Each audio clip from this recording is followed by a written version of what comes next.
Hello. The world is full of problems. But what about the people who believe that their ideas, insights and innovations can offer some solutions? Welcome to The Spark. What is loneliness? According to the economist Noreena Hertz, here is what it is not: a personal failing, a shameful situation, or an incurable condition. Hertz, whose previous books include The Silent Takeover and The Debt Threat, argues in her new book, The Lonely Century, that loneliness is a political phenomenon, the result of a society where we live far away from our families, have lunch at our desks, spend too much time online, and lack the security that comes from community. And that means, according to Hertz, that the answers to the loneliness problem must be political too. But I began with a simpler question. Why does loneliness exist in the first place? We are essentially creatures of togetherness. We are hardwired to connect. So what happens is that when we're lonely, a biological response has evolved within us to make us feel like this is such a terrible phenomenon. Let's do everything we can so that we stop being alone and go and find people to connect with. So what happens is our blood pressure goes up, our levels of cortisol, our stress levels in our body go up, our heart rate goes up, and as such, our ability to fight infection and our inflammation markers also are affected. But this is basically our biology saying, find other people. It's kind of like being in a car and driving in first gear. It's okay for, in fact, it's what you want to do for a short period of time. But what's happening nowadays is that we're stuck in first gear in this state of loneliness and isolation for far too long. And that's having an impact on our health, physically as well as mentally. I think I've seen some really moving images in the last 12 months, actually, of people, for example, in care homes, just the desperation to touch someone, to hold someone's hand, for example, all these sort of very simple things that have been denied to us because of the pandemic. But your book argues that actually people in their 20s and 30s can often be the most lonely. It was actually my interactions with my students that was the jumping off point for me researching this whole subject of loneliness, because what I'd realised in the past few years was that more and more students were coming to my office in office hours and confiding in me that they felt really lonely and isolated, and this was a new phenomenon. And the other thing I was observing was that when I was setting them group assignments, many of them were finding it really challenging to interact face-to-face, in person, in a room. And I raised it with a colleague, somebody who runs one of America's most prestigious Ivy League universities. And they said to me, oh, we're seeing exactly the same thing here. In fact, it's so bad here that we're having to run how to read a face in real life classes for our incoming students. Literally, if you're in a room and somebody's smiling, that means the meeting's going well. And if they're frowning, it means it's going badly. And then when I dug into the research on young people, what I found was that the young are actually the loneliest generation. 3 in 5 18 to 30-year-olds are lonely, often or always. Half of 10 to 15-year-olds are lonely, often or always. So these are really significant figures, and yet we don't really think of loneliness as being something that's afflicting the young. Is that a time of life problem, or is that a cohort problem? Is what you're saying that a generation that's grown up looking at screens and maybe that being their primary form of communication will be that lonely? Are they going to take that throughout their life? Or is it just those circumstances of young adulthood, leaving your family for the first time, living among new people, not having a family of your own? Is it the time of life that makes that such a lonely age? We have to ask ourselves, looking at the same age group today, are they lonelier than that same age group was in the past? And when we look at longitudinal data, what we see is, yes, they are lonelier. And what we also see is that if we track from about 2010, so when smartphones and screens and iPhones became much more ubiquitous amongst this generation, it's really from then onwards that we see this rise in loneliness amongst that age group. But it was really only until a couple of years ago that we could really know categorically that smartphones and social media in particular was causing young people to be lonely, rather than there just being a sort of correlation. We couldn't really establish that there was a causal link until about 2 years ago, when a couple of very important studies took place, one at Stanford University in the United States and another significant US university trial, where they actually did a real gold standard trials where they had one control group who continued using their social media as usual, and the other group was actively charged with going off social media. And the group who went off social media, specifically Facebook in this experiment, were significantly happier and significantly less lonely as a result. This is perhaps a very difficult question to ask, particularly at the moment when so many in-person events are not happening. But, I had a conversation with a friend the other week who said, I wish I could get off Twitter. I find it a kind of toxic stew. But if I got off it, I have no social life, at home with young children. If I've got 5 minutes between bath and bedtime, I can check in, whereas I couldn't go out and see a friend anyway. I worry that that interaction between social media and loneliness is quite complicated, and maybe different types of social media have different effects. But what's the headline picture? Even before the pandemic, there were some groups who clearly were finding community in what we might think of as a positive way on social media. So, for example, if you were an LGBTQ kid in a small village somewhere where there might have been no one like you physically around you, you might have been able to find a community of like-minded people on Facebook, for example. So there have always been these cases of groups of people who have been able to successfully find community. And right now, we're all taking whatever we can, is the truth, in order to be connected to each other. But I think we're also all increasingly realising that it's a less satisfying form of connection.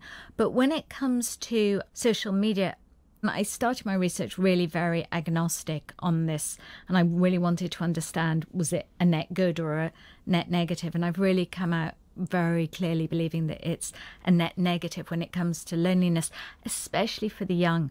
I interviewed a lot of teenagers, and there were so many cases, and the academic research does back this up, of teenagers feeling really excluded on social media. So, for example, there was a 14-year-old boy, Peter, who I interviewed, who told me about how lonely he felt when he would post on Instagram, waiting, hoping for somebody to like his posts, and nobody would, and then asking himself, what am I doing wrong? Or Claudia, a teenager whose friends had told her that they weren't going out to celebrate after a big high school event, and she was at home and she was scrolling through her feeds and she saw them all out there having fun without her, and she said she felt so alone and so excluded that she hid in her room for a week and refused to go to school. And even though, of course, there have always been moments where children have been excluded, what's different now is that in the past, adults in a child's life would typically know this was going on. So a teacher would see a child not being asked to sit with others at lunch, or a parent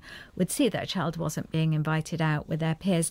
Well, nowadays, because so much of their social life is happening on their phones, that when they are excluded, the adult can't see it, and yet amongst their peers, or their invisibility is all too apparent. Let's move up an age bracket then, because the next thing you identify more for people in their 20s and upwards is work, and how work can be a lonely place now. Nowadays, when we think of work being lonely, we're often thinking of it in the context of remote work feeling lonely.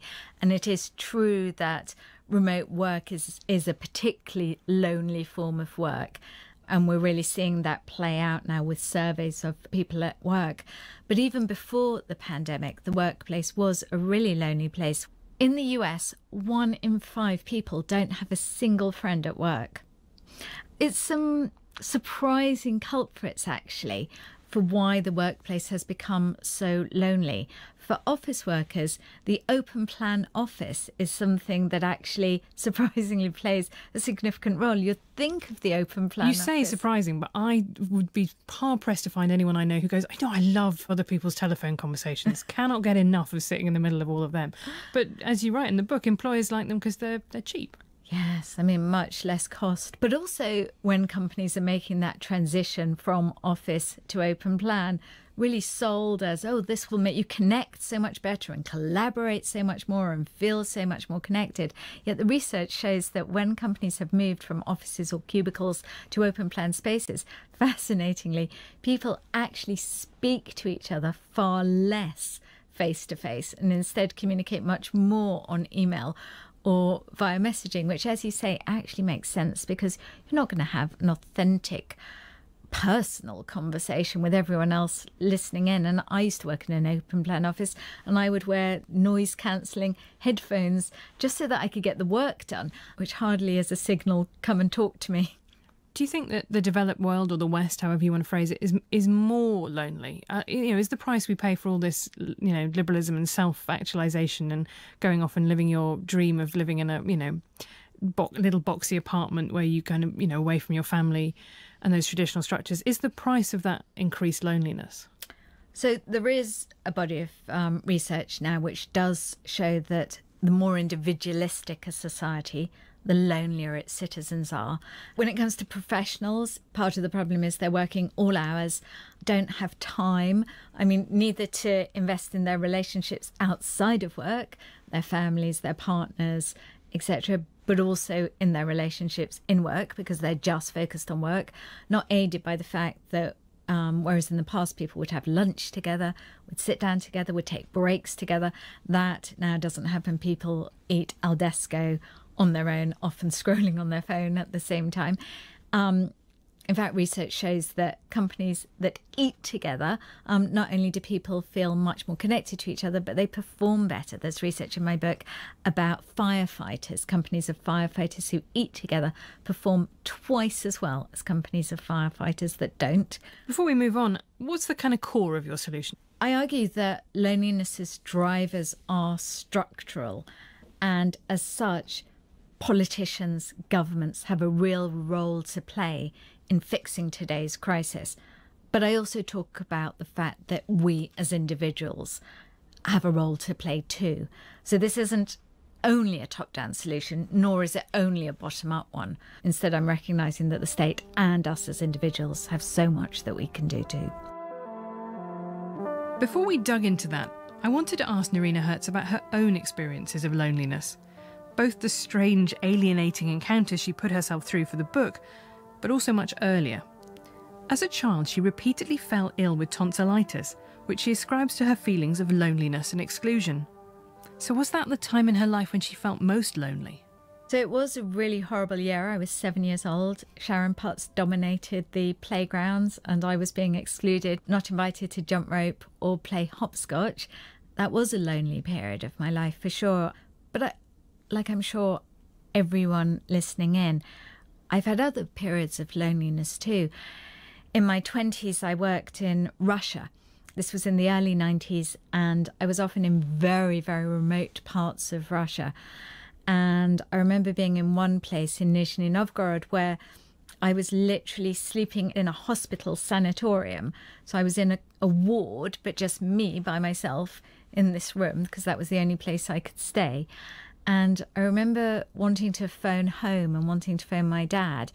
And I picked up the phone and I said, "Can I place a call to England, please?" And they said, "Oh, yes, we'll call you back in 24 hours.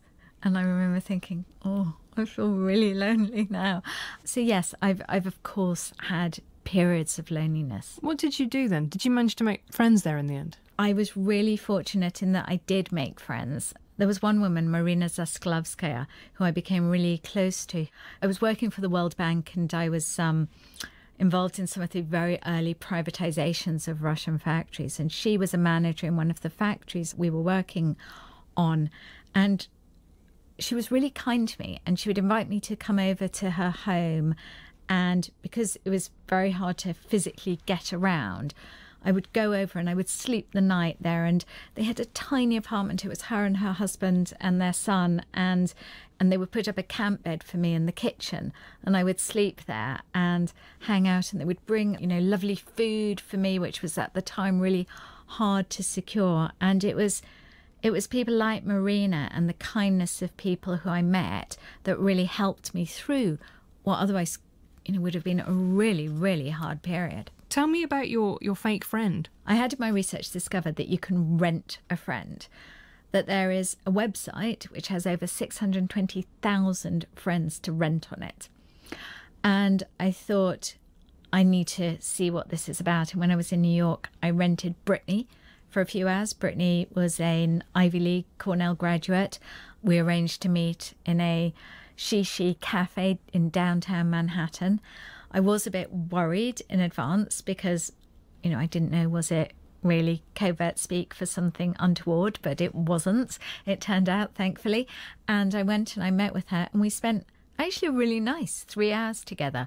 We were in the cafe, we talked about books we liked, we talked about Ruth Bader Ginsburg, we talked about our relationships, then we wandered around shops, we went into a clothes shop, we tried on hats, we tried on sunglasses. It was like hanging out with a friend, not obviously an old friend, but a new friend, the kind of person who you just automatically clicked with, until we're standing in the clothes shop and she turns around to me and she goes, our 3 hours are up and that'll be $120, please. That's the bit I think I find fascinating about whether or not it's the same relationship to having a friend as between paying for sex and having a relationship, right? Because she's there to tell you whatever you want to hear. Whereas, I'm going to hope that none of my friends are listening to this. Quite a lot of our relationship involves, boring personal problems they might bring to me. For example, asking people to feed your cat when you go away, all of that stuff. Whereas this is someone who's purely there to kind of serve you. Absolutely. And yes, she did laugh at all my jokes and did find me especially funny. And that's the danger, isn't it? That if we come to subcontract friendships and relationships to the market, that they become relationships that are purely on our terms. And we don't then develop the skills that actually are really important and underpin, I would argue, an inclusive democracy. Skills of reciprocity, skills of giving, skills of listening to those sometimes boring stories because that's what you have to do, skills of being there for others even when it inconveniences us. You also had an algorithmic job interview. I am really interested in the way that work is evolving and the role that AI and algorithms will increasingly play in the workplace. It turns out that increasing numbers of people are being interviewed for jobs not by humans, but by computers, by algorithms. And so I was determined to try it out. So I went undercover as Noreena Hertz and I was interviewed for a job for the HR department of a big hotel chain, not by a person, but by a computer. And I literally sat in front of the computer. And what happens is, it's not that the computer is just recording your answers, they're videoing you. And they're also recording your audio. They're looking at every tiny movement you make, your eye movements, whether you're frowning, whether you're twitching, how much you're moving. They're monitoring your voice, whether it's going up, whether it's going down, whether you're pausing, whether you're hesitating, as well as the vernacular that you're using. And they're feeding all these data points into a model, which is essentially then comparing you made up of thousands of data points rather than you, flesh and blood you, against their ideal job candidate. And you didn't make the grade, did you? I did not make the grade. You're listening to The Spark with me, Helen Lewis, and my guest, the economist Noreena Hertz, author of The Lonely Century. What can be done to address such a basic human problem as loneliness? Are the solutions primarily personal or political? Both. Politically, there's a lot that governments can do. Some of it is about repairing the damage that we've really seen, particularly since the 2008 financial crisis, when it comes to the infrastructure of community. We need to have physical spaces where people can come together, be together, practice being together. And what we've seen since 2008 has been a steady underfunding of libraries, community centres, youth clubs, elderly daycare centres. In the UK, 130 public libraries closed down last year alone. And that's something that needs to be addressed as a matter of urgency. The role that the high street, our local high streets, play in making us feel connected is also an important one. Local shops play really important roles in nurturing and anchoring our communities.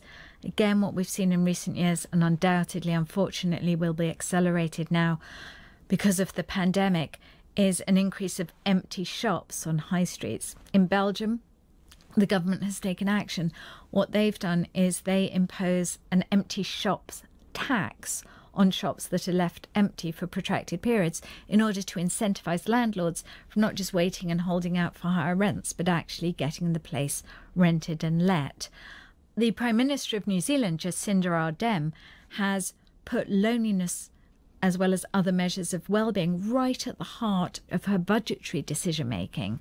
So saying we're not just going to look at traditional measures like how this will affect our GDP as we determine how to invest and spend our money. We're going to look at what impact will this have on how lonely our citizens are and how much they trust each other. So the Conservative government here has appointed a Minister for Loneliness. It's a problem they say they're taking seriously. But when we're talking about a personal feeling, should our knee-jerk response be that this is something that a government can solve for us? To what personal responsibility do we have to take about this? I think it's great that the government is signalling commitment, but because loneliness's drivers run the gamut from social media companies being under-regulated to our cities being designed to exclude certain groups, siloing loneliness within a department which frankly has a very small budget and not much voice, I don't think is the most effective way for governments to act. But this is absolutely not just about governments. This is also about what we can do. And again, there's so much we can do. We can put down our phones more, however hard that is, and be more present with those physically around us. We can value kindness more, whether it's in each other, our friends, our family, or our work colleagues. We can commit to supporting our local communities more, whether it's shopping in our local shops more, whether it's showing up at community events, whether it's initiating community events. We can commit to doing voluntary work, which actually isn't only beneficial to those we help, but also beneficial to us. There's a helper's high one gets from helping others. And right now, when we're still in the midst of this horrible, grueling pandemic, right now, we can really think about whether there's someone in our own network who might be lonely and might be suffering and reach out to them, because just showing someone that we care can make a huge difference to how they feel. Can we really undo that hollowing out of the high street? I mean, it seems to me that people are voting with their feet. You know, you're getting shops, as you say, closing all the time. And Amazon has hired more than 400,000 new employees worldwide in the last year or so. You know, people have essentially voted by their purchasing power that it is more important to them to have convenient deliveries to home and get things very quickly than it is to have a city centre that has shops in it. So there has been a trade-off by many people where they've chosen convenience over community and connection in recent years. And these, you know, we had seen even before the pandemic a rise in what I call contactless experiences. And yet I believe that the pandemic has actually made people appreciate much more the value of their local neighbourhoods and the value and the contributions made by their local shops and stores. And actually, in a survey just done very recently, over half of the population said that they would actively choose to buy in an independent shop their Christmas presents this year. But will they? And, you know, in the same way that I'm sure most people would love to eat high quality meat, but at the same time, when you're on a budget, when you're tight, and then they will go back to supermarket, you know, slightly cruel chicken. Well, I think there is a real important issue around inclusivity and accessibility. I do think, again, there is a role governments could play, because they could give shops and cafes that are demonstrably pro-community a special tax status and special tax breaks. But I do believe that where people can afford it, that we are seeing people choose to spend money in their local shops, because those micro exchanges, we now realise, make us feel happier and more connected. So Philip Hammond in 2018, I remember watching that budget, said it's not fair that, you know, bricks and mortar businesses are really struggling to compete with online retailers, and the tax regime is going to have to reflect that.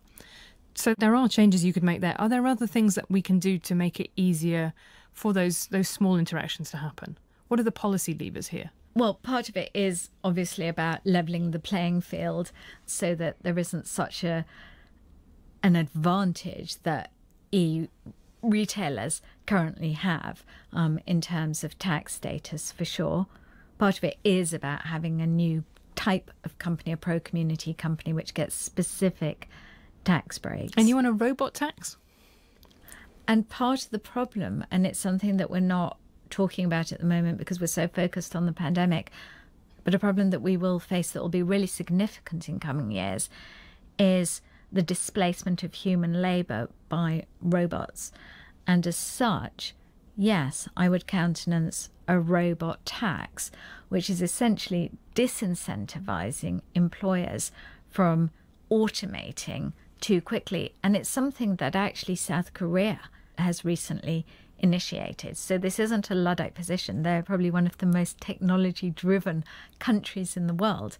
But it's a position that governments can take if they're thinking about a really important issue. What will people do moving forward, as well as how will they earn? I just find it really interesting, that idea of a robot tax, because it's so counter to the kind of economic consensus of the last 30, 40 years. The idea that you are going to pay businesses to become less efficient and less productive because we think that's got beneficial human advantages to it.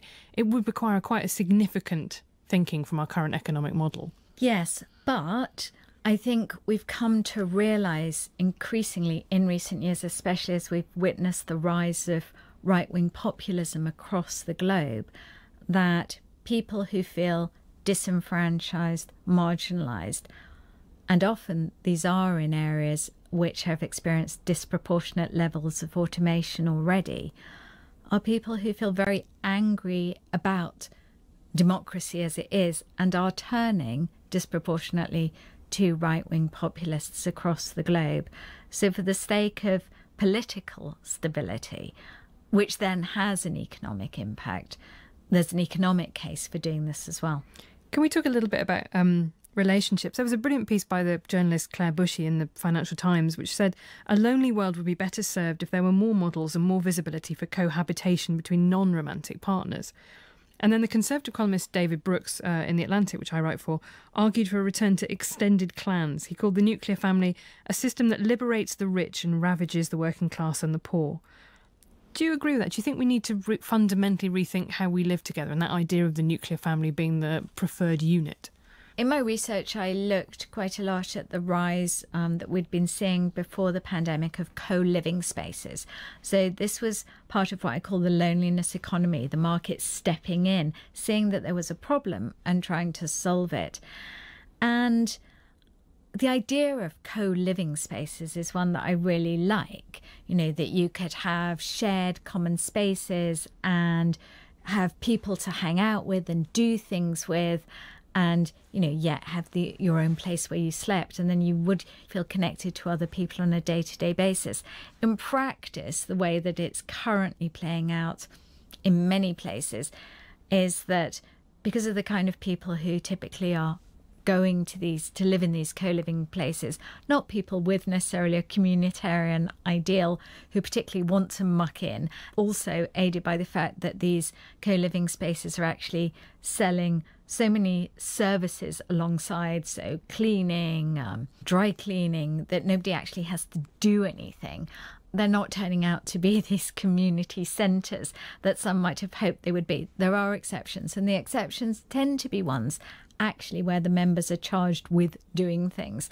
One of them, a company that I looked at, for example, they host a regular potluck dinner where residents have to cook, bring food, eat together, clear up together.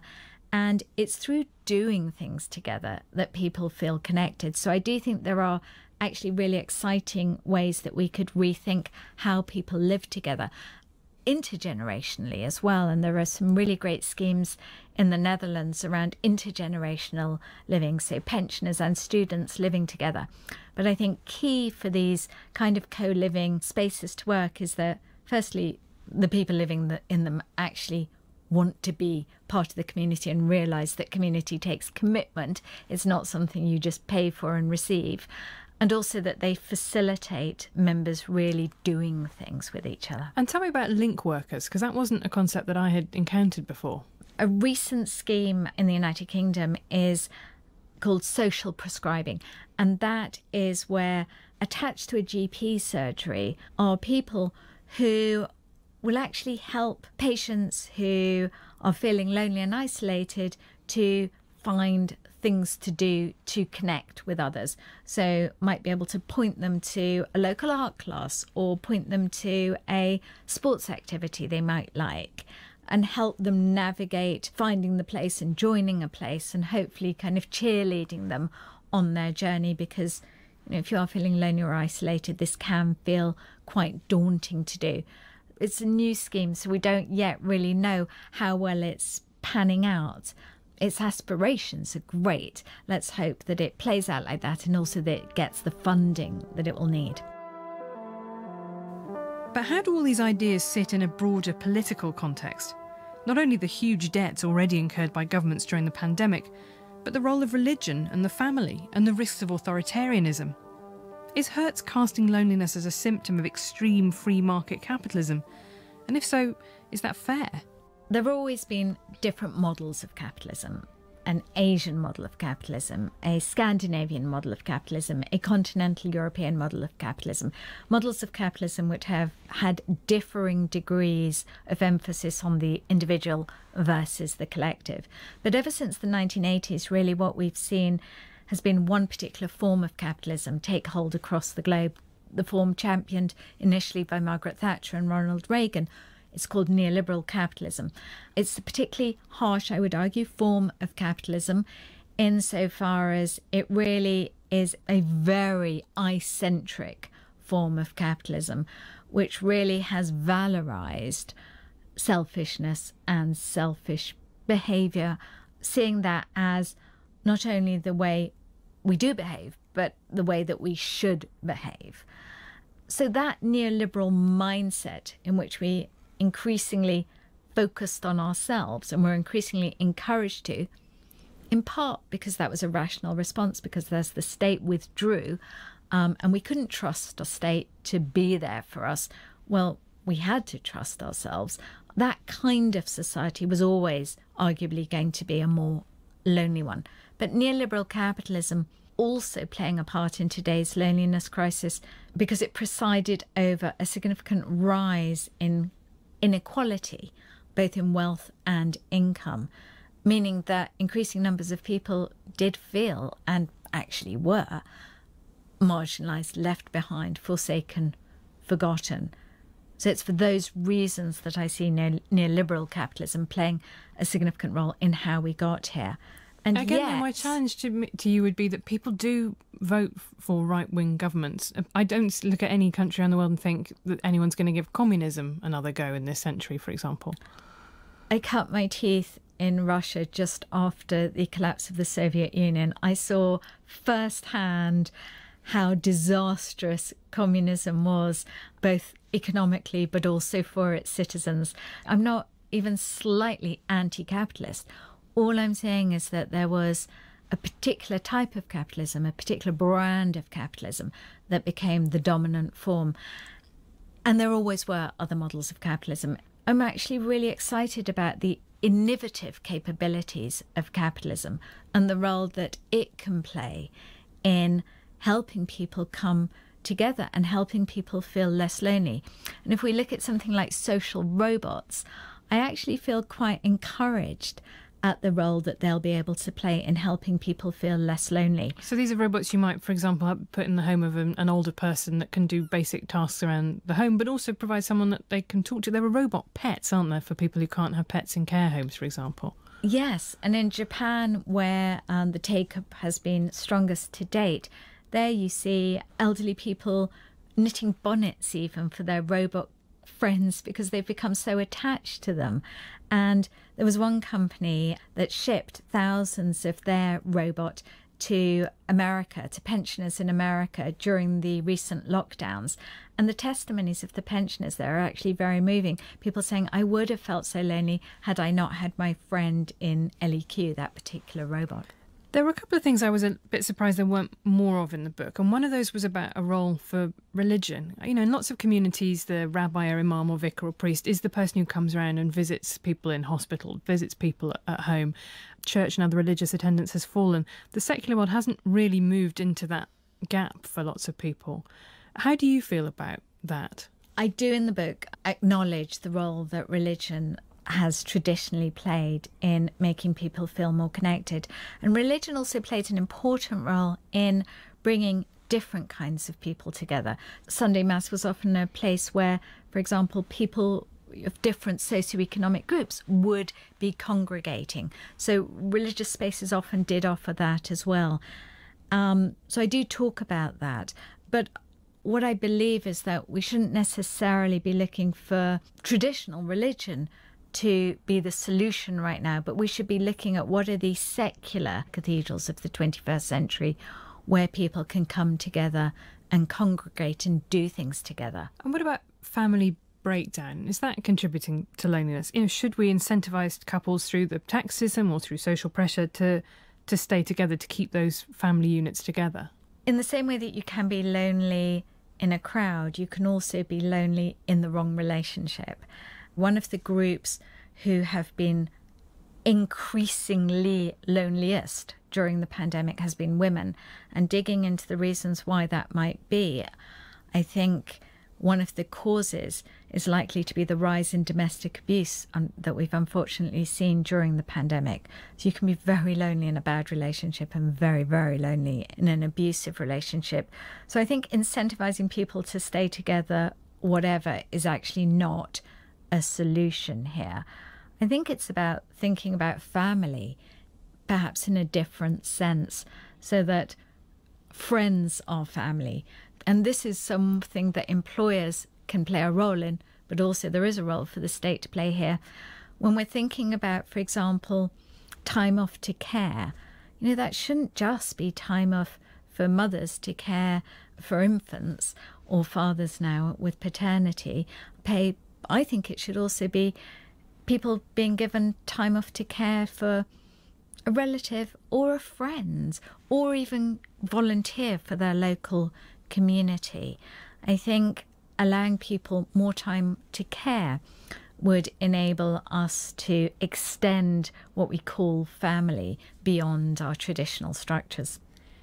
One of your proposed solutions is banning teenagers from what you call addictive social networks. How do you work out what's addictive? But short of giving you a kind of zapping rod, what is a kind of democratic process we can come to work out who gets the ban hammer and who doesn't?